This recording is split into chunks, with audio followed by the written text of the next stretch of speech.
The morning of September 9, 2000, started like any other until a call from dispatch disrupted the routine. A woman, Angelina, was on the line, her voice trembling as she reported finding her husband, Jose Francisco or Frank, unresponsive in their home. When I arrived at 800 Marone Street, the scene was quiet, eerily so. The house was unremarkable, yet something felt off the moment I crossed the threshold. Frank's body was lying face down on the bedroom carpet. There was a faint trace of blood beneath his nose, but there were no signs of violence or struggle. The room was clean, almost too clean, devoid of anything that would indicate a sudden collapse or trauma. First responders confirmed what we already suspected: Frank was dead. I watched as they moved the body, careful not to disturb any potential evidence. Blood is the storyteller of crime, but here it barely whispered. Angelina stood in the living room, clutching her daughter. Her words came fast and jumbled, recounting how Frank had been sick for days, complaining of severe stomach pain, vomiting, and diarrhea. She explained she had taken him to the hospital days earlier, where doctors attributed his symptoms to food poisoning. Her eyes darted around as she spoke, as if searching for approval or perhaps gauging our reactions. She recounted his last days in vivid detail. Frank had visited Angel Gate Academy, where he worked as a special education teacher. He had been called back unexpectedly to chaperone an event. Angelina claimed she had begged him not to go, fearing he wasn't well enough to handle the trip. He didn't listen, she said, her voice catching. He wanted to help the kids. Angelina's concern felt genuine at first, but cracks began to show as she spoke. She seemed overly eager to point fingers. It must have been something at Angel Gate, she suggested. Maybe the food.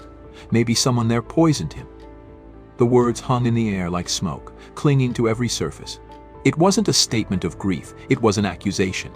I filed away her claims and turned my attention back to the house. The lack of visible struggle didn't mean foul play could be ruled out.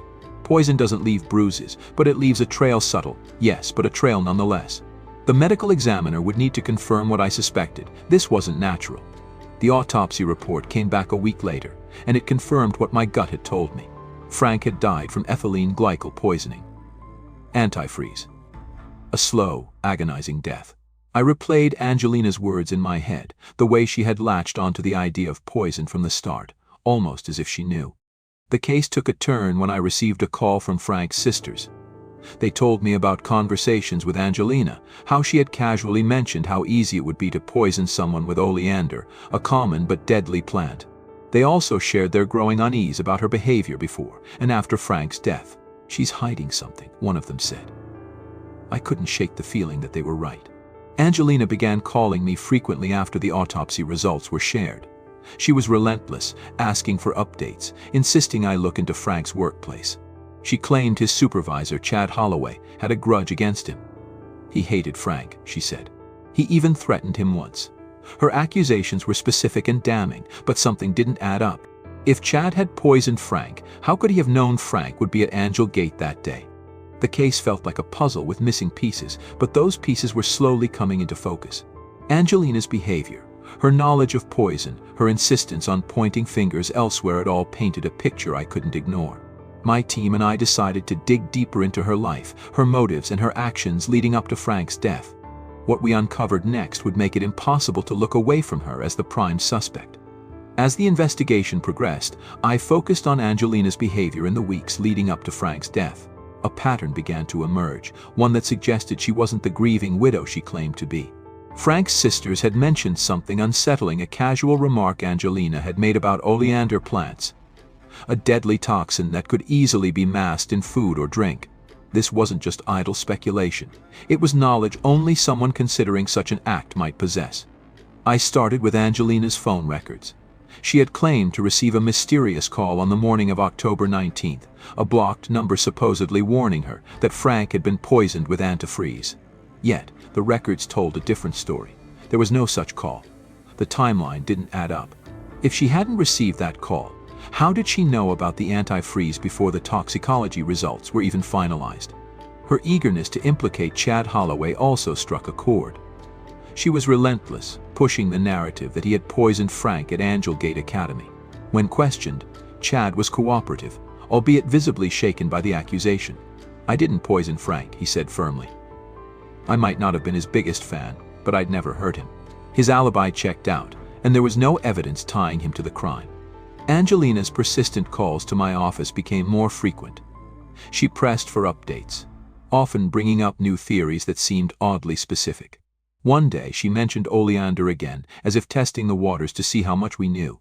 "You know," she said, her voice casual but deliberate, "there are plants, like Oleander, that can kill someone without leaving a trace." The mention of Oleander stuck with me. It wasn't something the average person would reference in casual conversation. We decided to follow up on this lead, searching her property and the surrounding area. Sure enough, there was an Oleander plant growing along the fence line. It wasn't definitive proof, but it was another piece of the puzzle. The turning point came when we interviewed Angelina's friend, Palmyra Gorham. Palmyra was hesitant at first, but eventually she opened up about a troubling conversation she'd had with Angelina. "She told me she was making a special milkshake for Frank," Palmyra said. "I asked if he was sick, and she just laughed and said, 'Not yet.' That offhand remark sent chills down my spine. It was a clear indication that Angelina had been planning something.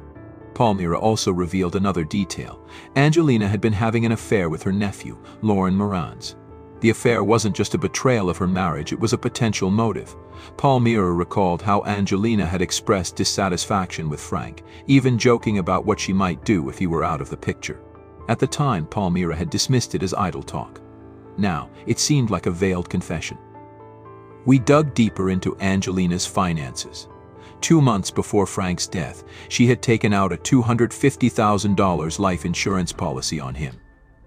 The timing was suspect, as was her behavior after his death. Less than 24 hours after Frank's body was found, Angelina called the insurance company to inquire about the payout. It was a move so brazen, so calculated, that it confirmed my growing suspicions. Despite the mounting evidence, Angelina remained outwardly cooperative. She continued to call, offering theories and feigning concern, but the cracks in her story were widening. Every detail we uncovered pointed to a premeditated act, one driven by greed and calculated down to the last dollar. The woman who had initially seemed distraught now appeared cold, manipulative, and dangerously cunning. I knew we were closing in on the truth. What remained was tying it all together: her motives, her actions, and the deadly plan she had set into motion. The deeper I dug, the more Angelina's carefully constructed facade began to crumble. While she continued to project the image of a grieving widow seeking justice, her actions spoke volumes. Every conversation, every piece of evidence pointed to a far darker truth than we initially imagined. I reviewed every lead, chasing down every thread, determined to unravel the real story behind Frank's death. One detail stood out: her sudden fixation on poisoning methods, particularly Oleander. It wasn't the kind of knowledge one stumbled upon by accident. Her offhand remark about turning Oleander into tea or soup was a glaring red flag. Frank's family had also raised suspicions about her, reporting her unusual comments about the plant and its deadly properties. We decided to take a closer look at Angelina's home. What we found confirmed our suspicions: a large oleander bush growing over her backyard fence. Its presence wasn't damning on its own, but in context it painted a chilling picture of premeditation. Adding to the unease was Angelina's quick move to secure Frank's life insurance payout. Within hours of his death, she was already on the phone with the insurance company, asking how quickly she could collect the $250,000. She wasn't discreet about it either. Her bluntness raised eyebrows among the company's staff, who reported her eagerness as unusual. This wasn't the behavior of a heartbroken widow. It was a calculated move by someone motivated by financial gain. As the investigation progressed, we uncovered details about Angelina's relationship with Palmyra's nephew, Lauren Moran's. It wasn't just an affair, it was a potential motive. Lauren revealed that Angelina had expressed dissatisfaction with Frank and had even joked about his death. What stood out most, however, was his account of her tampering with the gas line in their home. He recalled how she had intentionally left the gas on in the garage, hoping for a tragic accident. She said it could look like a gas leak or an explosion, Lauren told us. Frank, unaware of her intentions, had called a repair technician just days before his death. The technician confirmed that the gas line had been tampered with. If Frank hadn't noticed the leak, the result could have been catastrophic. This wasn't an isolated incident, it was a failed attempt at harm. Even more troubling was the discovery of Angelina's manipulative behavior toward her daughter, Autumn. During one of our interviews, Autumn described the night Frank died. She recounted how her mother had prepared a special bottle of Gatorade for him, one that she wasn't allowed to touch. Angelina had even asked her to help feed it to him. She made sure he drank the whole thing, Autumn said quietly. That bottle, coupled with the toxicology report confirming antifreeze poisoning, painted a damning picture. Angelina's past only added to the growing mountain of evidence. She had been married 3 times before Frank, and her first husband, Tom, came forward with disturbing allegations about her role in the death of their daughter, Alicia. Alicia had died after choking on a defective pacifier, a tragedy that Angelina turned into a $750,000 settlement. At the time, it seemed like an accident, but in light of her actions with Frank, it raised uncomfortable questions. Was Alicia's death another part of Angelina's pattern of exploitation? The turning point came when we connected Angelina to a string of suspicious actions after Frank's death. She had anonymously sent faxes to our department, accusing Chad Holloway of poisoning Frank. The faxes were poorly disguised attempts to divert attention. When we traced the fax number back to her, it was the final confirmation we needed. Her entire narrative was falling apart under the weight of its contradictions. Despite her attempts to deflect blame, the evidence against her was mounting. Her calls to the insurance company, her comments about poisoning, and her affair with Lauren all pointed to a meticulously planned crime. But Angelina wasn't just trying to cover her tracks, she was actively trying to manipulate the investigation. She contacted Palmyra, pressuring her to change her testimony. When that failed, she went even further, attempting to hire a hitman to kill Palmyra. That was the moment we realized just how far Angelina was willing to go to protect herself. We staged an elaborate ruse, faking Palmyra's death and using it to confront Angelina. When she met with the undercover detective posing as a hitman, her reaction was cold and calculated. She casually discussed Palmyra's death and even outlined how she wanted it staged. "Make it look like a robbery gone wrong," she said. Her lack of remorse was chilling. What struck me most about Angelina was her confidence. She believed she could outmaneuver us, that her web of lies would hold. But every move she made only added to the case against her. When we finally arrested her, she maintained her innocence, insisting she had loved Frank and would never harm him. But the evidence told a different story. Angelina wasn't just a grieving widow. She was a manipulator, a liar, and a cold-blooded killer. Her actions weren't impulsive, they were the result of careful planning, driven by greed and a complete disregard for human life. By the time we had her in custody, there was no doubt in my mind that justice was finally catching up to her. The case against Angelina was nearly airtight, but we knew there were more layers to uncover. Her actions and manipulative behavior hinted at a deeper, more sinister mindset. With every new discovery, the portrait of Angelina as a cold, calculating killer grew more defined. One of the most chilling revelations came from her financial obsession. We found detailed notes in her possession, showing precise calculations of how she intended to use the $250,000 life insurance payout. She had even gone so far as to calculate the interest she could earn on the money. These notes weren't just an indicator of her greed, they were a roadmap to her motivations. It was clear she saw Frank's life as a means to an end, and his death as an opportunity. As we delved further, Angelina's attempts to manipulate those around her became even more apparent. Her interactions with Palmyra were particularly telling. Palmyra had initially dismissed Angelina's comments about Frank's death as thoughtless remarks, but with the benefit of hindsight, she began to see them for what they truly were: premeditated intentions. During one conversation, Angelina had joked about the ease of poisoning someone with everyday substances, even referencing Oleander. At the time, it seemed like idle chatter, but now it was a key piece of evidence pointing to her guilt. Angelina's manipulative tactics extended beyond mere words. When Palmyra refused to change her testimony, Angelina attempted to silence her permanently. She reached out to a fellow inmate, Gwendolyn Hall, with a chilling proposition: kill Palmyra for $20,000. Gwendolyn, however, was no ordinary inmate. She saw an opportunity to turn Angelina's plan against her and alerted authorities. Working closely with Gwendolyn, we staged a fake crime scene to make it appear as though Palmyra had been killed. The staged photos, complete with blood and a staged wound, were convincing enough to fool Angelina. When we presented her with the photos, her reaction was equal parts shock and cold calculation.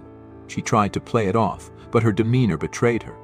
Angelina's involvement in this murder-for-hire plot wasn't just a desperate move, it was a window into her psyche. She was willing to go to any length to protect herself, even if it meant taking another life. Her lack of remorse and willingness to involve others in her schemes only reinforced our belief that she was far more dangerous than we initially thought. Meanwhile, the forensic evidence continued to pile up. Toxicology reports confirmed that Frank had ingested a lethal dose of antifreeze. The substance had been masked in a bottle of red Gatorade, which Angelina had insisted he drink. Her own daughter, Autumn, provided critical testimony, recounting how her mother had prepared the drink and insisted Frank consume it in its entirety. This account, combined with the physical evidence, was damning. Autumn's testimony also highlighted another disturbing aspect of Angelina's behavior: her willingness to involve her child in her plans. Autumn was a young girl, innocent and unaware of her mother's true intentions. Yet Angelina used her as an unwitting accomplice, further demonstrating her complete lack of conscience. This wasn't just about greed or desperation, it was about control. Angelina saw those around her as tools to be used and discarded as she saw fit. Her past only added more weight to the case against her. Angelina's previous marriage and the suspicious death of her daughter Alicia raised questions that couldn't be ignored. Alicia's death had been ruled an accident, but the circumstances surrounding it now seemed eerily similar to Frank's demise. Both cases involved significant financial payouts and a lack of clear, definitive evidence at the time. Was Alicia another victim of Angelina's schemes? It was a question we couldn't answer definitively, but it cast a long shadow over her character. One of the final pieces of the puzzle came from Angelina's own actions in the days following Frank's death. Her repeated calls to the insurance company, her insistent questioning about the payout timeline, and her casual inquiries about disposing of his body painted a stark picture of her priorities. While most widows would be consumed by grief, Angelina was focused on logistics and financial gain. The turning point came when we orchestrated a sting operation with an undercover detective posing as a hitman. Angelina's willingness to discuss the details of Palmyra's murder with a stranger was chilling. She described how she wanted the crime to appear a robbery gone wrong, and even provided specific instructions about timing and location. It was the final nail in her coffin. When we arrested her, Angelina tried to maintain her composure, but the weight of the evidence was undeniable. Her carefully constructed web of lies had unraveled, leaving her exposed for who she truly was. The trial would be the next step, but as we escorted her out of her home in handcuffs, there was no doubt in my mind that justice was finally within reach. Angelina had spent years manipulating those around her, playing the role of the grieving wife, the loving mother, and the concerned friend. But the evidence told a different story, one of greed, manipulation, and cold-blooded murder. Her actions weren't just crimes, they were betrayals of the people who had trusted her most. And now, she would finally have to answer for them. The trial was a spectacle of emotions and meticulous evidence, with every revelation painting a clearer picture of Angelina's calculated crimes. The courtroom was packed: family members of Frank, detectives, legal teams, and members of the public who had followed the story closely. The stakes were high, and the atmosphere was thick with tension. The prosecution began their case with methodical precision, presenting the timeline of events that led to Frank's death. They laid out the evidence in detail: the life insurance policy taken out just months before his death, the toxicology reports confirming the antifreeze poisoning, and the discovery of the Oleander plant in Angelina's backyard. Forensic experts testified about the lethal dose of ethylene glycol found in Frank's system, confirming that he had ingested the poison in a short time frame before his death. The antifreeze in his stomach, they explained, pointed to deliberate poisoning, not accidental ingestion. Autumn's testimony was one of the most heart-wrenching moments of the trial. The young girl described how her mother had insisted that Frank drink the red Gatorade. She recalled her mother telling her that the drink was important for Frank's health. Autumn, in her innocent way, had even helped her mother give Frank the drink, completely unaware of the deadly substance it contained. As she spoke, her voice trembling, the weight of her words hung heavy in the room. It was a painful reminder of how deeply Angelina's actions had affected those closest to her. The prosecution also highlighted Angelina's erratic behavior in the aftermath of Frank's death. They presented recordings of her calls to the coroner's office and police department, where she seemed more concerned about the timeline for the autopsy results than the loss of her husband. These calls, combined with her early inquiries about the insurance payout, revealed her priorities. The timeline was damning. Within hours of Frank's death, Angelina was already planning how to access the money. The attempted murder-for-hire plot added another layer of malice to the case. Gwendolyn Hall, the inmate Angelina had approached, testified against her. She recounted how Angelina had detailed her plan to kill Palmyra, describing the layout of her home, and even suggesting methods to stage the murder as a robbery gone wrong. The prosecution played recordings of Angelina's conversations with Gwendolyn, and the undercover detective posing as the hitman. Hearing Angelina's calm, calculated tone as she discussed the plan sent chills through the courtroom. The defense, in stark contrast, struggled to create doubt in the minds of the jury. They painted Angelina as a woman under immense stress, grappling with financial problems and a troubled marriage. They argued that her erratic behavior was a result of grief and panic rather than guilt. But the evidence against her was overwhelming. The prosecution dismantled each of the defense's claims with facts and testimony, leaving little room for interpretation. One of the most damning pieces of evidence was the paper found in Angelina's possession, detailing how she intended to spend the life insurance money. The meticulous calculations, down to the interest she expected to earn, spoke volumes about her premeditation. It wasn't just a spur-of-the-moment decision, it was a carefully orchestrated plan. The prosecution emphasized this point repeatedly, driving home the calculated nature of her actions. Frank's family also took the stand, sharing their heartbreak and suspicions. His sisters, Shirley and Rebecca, spoke about their initial concerns that Frank had been poisoned and how they had raised the alarm with authorities. Their testimony underscored the emotional toll of Angelina's betrayal. They described Frank as a kind, dedicated man who had trusted Angelina completely, a trust she had exploited in the worst possible way. When it was time for Angelina to testify, her demeanor was striking. She maintained her innocence, insisting she loved Frank and would never harm him. But her performance felt hollow, especially when juxtaposed with the mountain of evidence against her. The prosecution grilled her relentlessly, pointing out inconsistencies in her statements and highlighting her manipulative behavior. When confronted with the anonymous faxes she had sent to the sheriff's office, she faltered, unable to explain why she had taken such actions if she was innocent. The jury deliberated for only a few hours before returning their verdict, guilty on all counts. The courtroom was silent as the foreperson read the verdict aloud. Angelina remained stoic, her expression betraying little emotion, but the tension in her shoulders was unmistakable. During sentencing, the judge didn't mince words. He described Angelina's actions as cold, calculated, and devoid of empathy. He pointed out that she had not only murdered her husband but had also attempted to manipulate and harm others to cover her tracks. Her actions, he said, showed a complete disregard for human life. The sentence was life without parole, a punishment that reflected the severity of her crimes. For Frank's family, the verdict brought a sense of justice, though it could never truly ease their pain. They spoke about their loss and the lasting impact of Angelina's betrayal. Shirley described how she still struggled to comprehend how someone could be so heartless. Rebecca talked about the lingering guilt they felt for not seeing the signs sooner. But amidst their grief, there was relief that Angelina could no longer hurt anyone else. The case also left a lasting impression on the community and law enforcement. It was a stark reminder of the lengths some people would go to for greed and control. Detectives Holmes and Steinwand, who had worked tirelessly on the case, reflected on the importance of vigilance and perseverance in uncovering the truth. The trial had been grueling, but it was a testament to the power of justice. In the end, Angelina's story became a cautionary tale, a chilling example of how manipulation and greed can lead to devastating consequences. For those who had been part of the investigation, the trial's conclusion was a moment of closure, a chance to finally turn the page on one of the most disturbing cases they had ever encountered.